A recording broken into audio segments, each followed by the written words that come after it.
का सबसे खूबसूरत फेज़ है, क्योंकि इस समय ना तो कोई चिंता है ना कोई जिम्मेदारी है, बस हंसना, खेलना, कूदना और अपनी मस्ती में रहना और साथ साथ पढ़ाई भी करना। लेकिन क्या सबकी ज़िंदगी ऐसे है? नहीं, ज़रूरी नहीं है कि जो आपके पास है वो सबके पास हो। भारत में कई ऐसे बच्चे हैं, या फिर कहें कि हर वर्ष न जाने कितने ऐसे बच्चे होते हैं जिनका कोई सहारा नहीं होता है।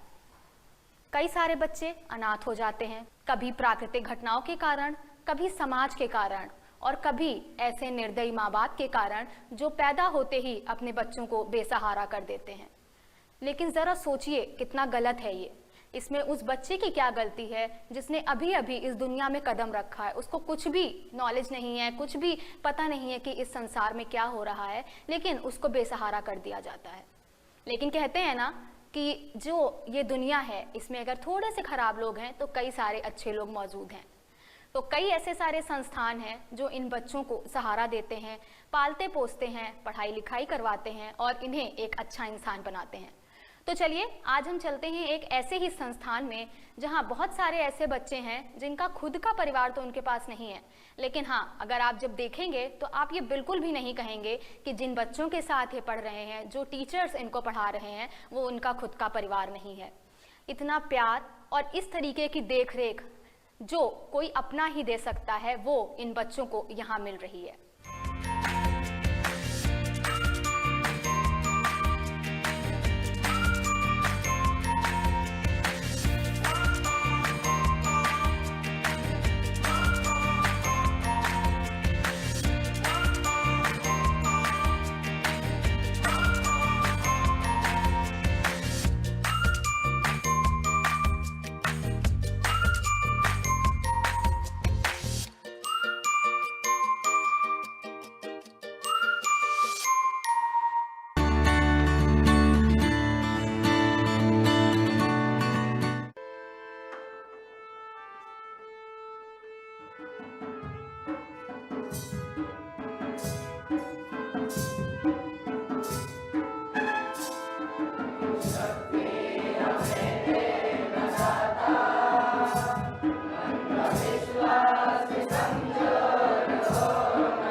Good morning.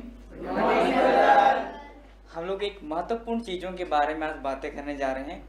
जब भी आप इंग्लिश बोलते हैं उसमें महत्वपूर्ण चीज़ होती है टेंस। हम लोग किस प्रकार से वाक्य में टेंस का प्रयोग करते हैं ना। आज हम 3 चीज़ों के बारे में हम लोग बातें करने जा रहे हैं। वो टेंस है, पहला है 3 प्रकार के टेंस होते हैं। फर्स्ट प्रेजेंट टेंस,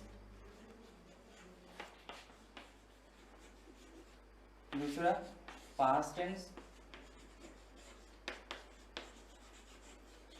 और तीसरा है फ्यूचर टेंस।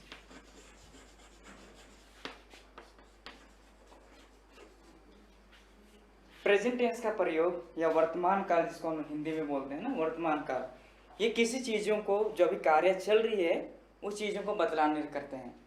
इसका अंत हमेशा ता, करता हूँ ना, मैं खाना खाता हूँ ना, जो भी चीज़ होती है जो प्रेजेंट टेंस में जो कार्य अभी चल रही है उसके लिए प्रयोग किया जाता है। और दूसरी चीज़ है पास्ट टेंस, ये हिंदी में हम लोग क्या बोलते हैं, भूतकाल। ठीक है, क्या बोलते हैं, भूतकाल। भूतकाल का प्रयोग जो भी कार्य जो बीत चुकी है, हम लोग कर चुके हैं, जैसे कि मैं बोलूँगा मैं खाना खा चुका हूँ, क्या कार्य क्या हुआ है, ऑलरेडी बीता हुआ है, बीत गया है, उस चीज़ों के लिए हम लोग पास्ट टेंस का प्रयोग करते हैं। है ना, समझ में आया?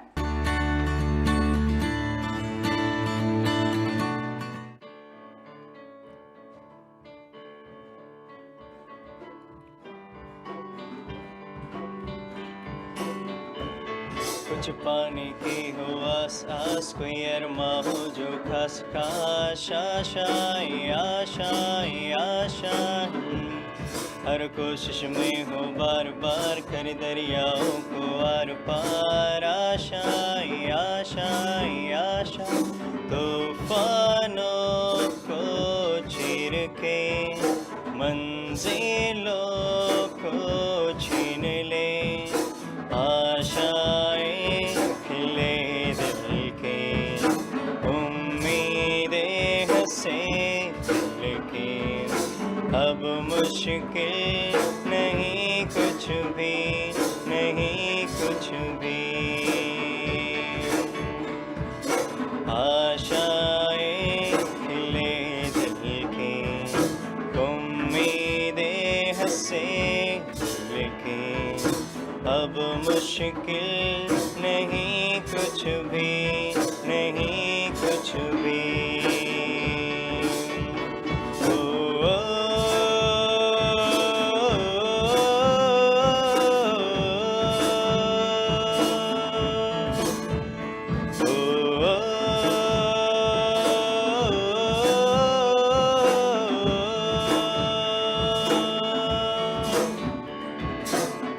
आज का जो समय है, जो आज के युवा हैं या बच्चे हैं, हर चीज़ में एक्सेल करना चाहते हैं, चाहे म्यूज़िक हो, खेल कूद हो, पढ़ाई लिखाई हो या कोई भी चीज़ हो। और करना भी ज़रूरी है, क्योंकि अगर हम ज़माने के साथ नहीं चलेंगे तो बहुत पीछे छूट जाएंगे।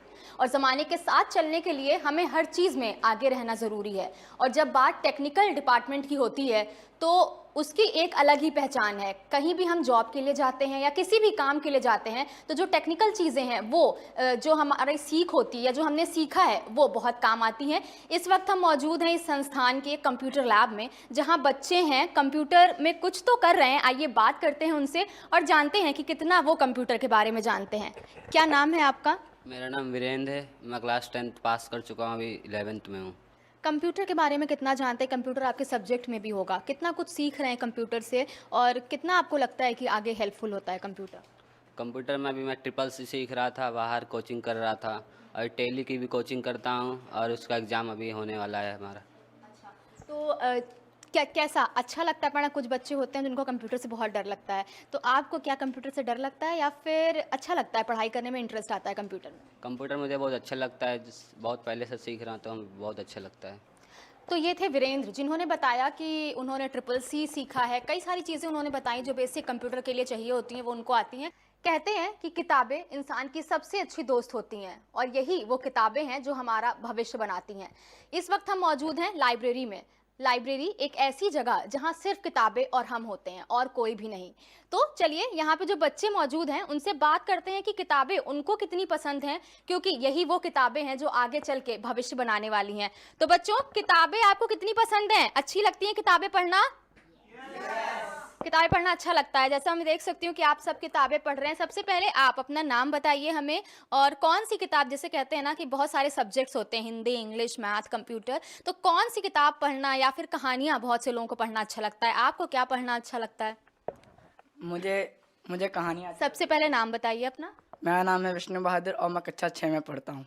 6 में पढ़ते हैं, तो क्या पढ़ना अच्छा लगता है आपको? मुझे हिंदी में जो कहानियाँ होती हैं बीरबल की, वो सब पढ़ने में अच्छा लगता है। अच्छा, मतलब अकबर बीरबल की जो खिचड़ी पकती थी वो आपको अच्छी लगती है पढ़ने में? जी मैम।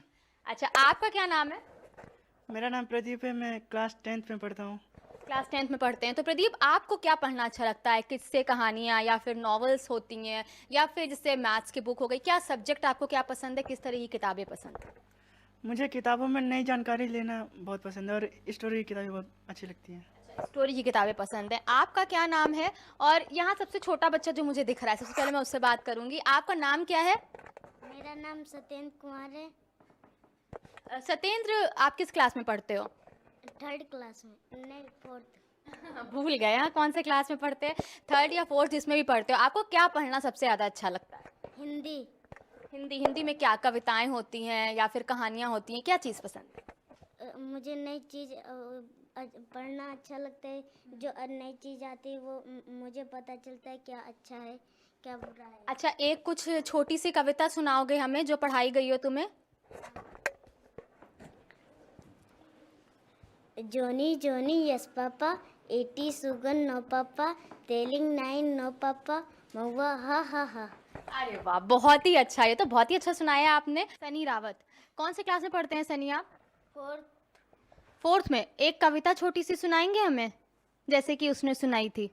मछली जल की रानी है, जीवन उसका पानी है, हाथ लगाओ डर जाएगी, बाहर निकालो मर जाइए।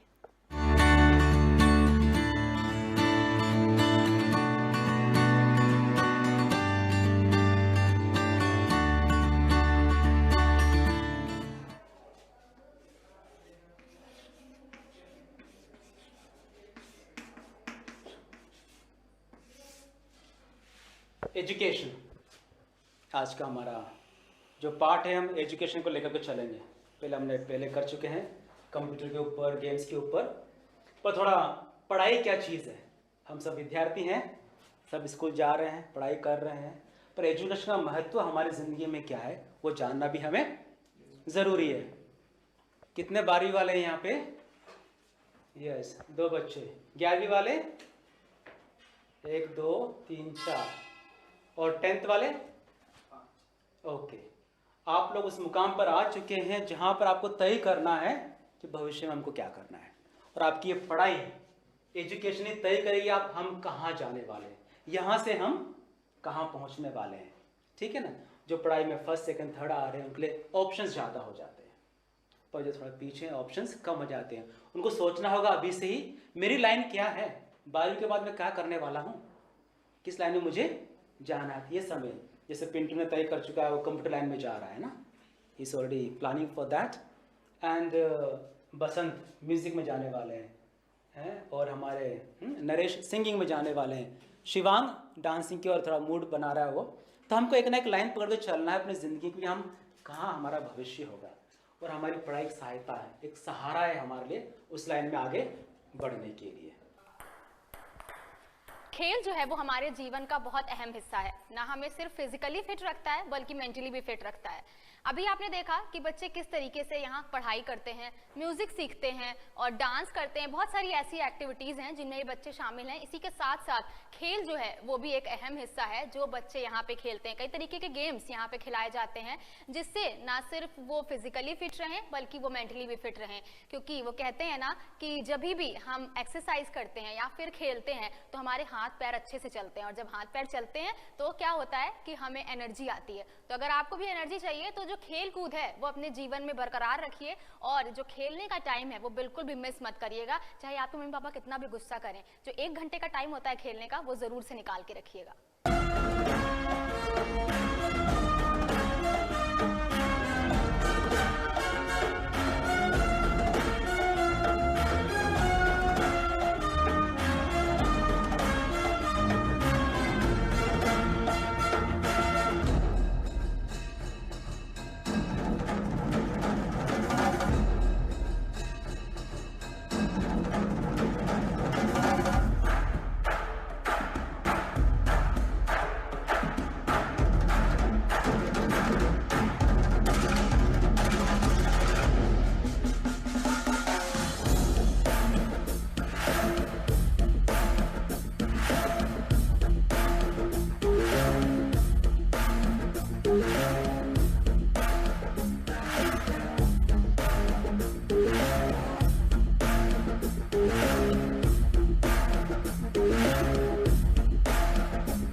ईश्वर के बाल रूप तथा बाल गणेश, बाल गोपाल आदि इसके प्रत्यक्ष उदाहरण हैं।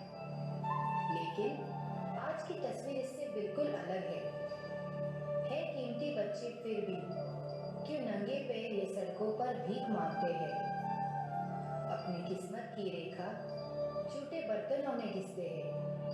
घर, बाजार, वासना के हाथों रोज बिकते हैं। हम रोज ये सुनते, पढ़ते और देखते और सो जाते हैं। चलो देर से ही सही अब जाग जाते हैं और इन बच्चों को इनका हक दिलाते हैं।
Don Bosco आशालयम। आशालयम का मतलब है आशा का घर, और ये आशा का घर फादर एंथनी ने कोलकाता में शुरू किया था। फादर दिल्ली आए, दिल्ली में फिर उन्होंने आशालयम एक होम शुरू किया, उसी तरह से रेलवे स्टेशन के पास। फिर वहाँ से धीरे धीरे पालम में एक जगह ली गई, वहाँ पे एक आश्रम खुला और वो भी आशालयम के नाम से फेमस हुआ। वहाँ भी उनके बाद जब काम पूरा सेटल हो गया फिर वो लखनऊ में आए। लखनऊ में चार बाग में उन्होंने वो काम शुरू किया। वहाँ भी बच्चों को ऐसे ही, जो बच्चे बेसहारा बच्चे हैं, इनका घर नहीं है, स्ट्रीट चिल्ड्रन बेसिकली हम उनको कहते हैं, उनको वहाँ पर उन्होंने काम शुरू किया। फिर कुछ साल के बाद 2007 में ये बिल्डिंग यहाँ पे बनना शुरू हुई और 2007 के अंत में बिल्डिंग तैयार हो गई। फिर बच्चे वहाँ से यहाँ आए और यहाँ पे बच्चों को एक तरह सहारा मिला और यहाँ पे फिर इसको लाइसेंस होम मिल गया। यहाँ पे करीब 50 बच्चों की जो संख्या है, वो बच्चे शुरुआत से, कुछ बच्चे अभी तक हैं जो फादर एंथनी के साथ में रहे हैं और वो भी अपनी ज़िंदगी को यहाँ पर साकार कर रहे हैं। काफ़ी बच्चे यहाँ से निकल चुके हैं जो अपनी ज़िंदगी को पढ़ लिख करके अपने पैरों पे खड़े हो चुके हैं। अभी हमारे यहाँ पे 52 बच्चे हैं, तो वही जिनके माता पिता नहीं है, घर में सहारा नहीं है, या उनके माता पिता कोई जेल में है, कोई मर चुका है, कोई बहुत इस दुर्गति संगति में रहे हैं, या मतलब बिल्कुल बेसहारा, उनको सहारे की ज़रूरत है। और यह आशालय उनको सहारा देता है ज़िंदगी बनाने के लिए।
दर्शकों, आपको हमारा आज का कार्यक्रम कैसा लगा हमें ज़रूर लिख कर बताइएगा दूरदर्शन लखनऊ के पते व ईमेल पर। अगले हफ्ते इसी समय आपसे फिर मुलाकात होगी। तब तक आप देखते रहिए DDUP। Take care, bye bye.